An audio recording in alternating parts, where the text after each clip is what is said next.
অনেকেই তো বলেন সিজারে কিসের কষ্ট, শুধু পেট কাটে। এমনটাই শোনা যায় কিছু লোকের মুখে।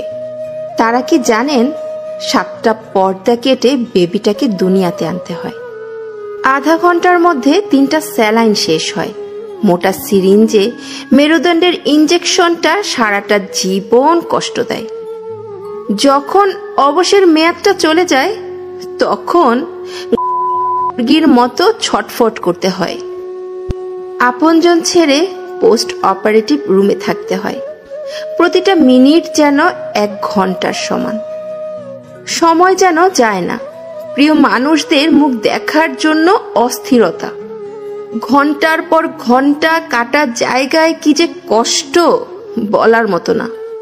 তার সাথে খিঁচুনি, নিথর শরীরে থরথর কাঁপুনি, হাতে ক্যানোলায় স্যালাইন চলছেই। অন্যদিকে গলা শুকিয়ে কাট কাট হয়ে যায়।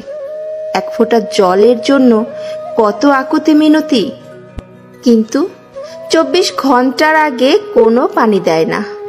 মৃত্যুকে হার মানিয়ে এসে যদি শুনতে হয় পেট কেটে বাচ্চা হলে কিসের কষ্ট। আমি বলি কি, বাচ্চা যেভাবেই হোক না কেন, যার বাচ্চা সেই জানে কতটা কষ্ট সে সহ্য করেছে, প্রথম থেকে শেষ অবধি।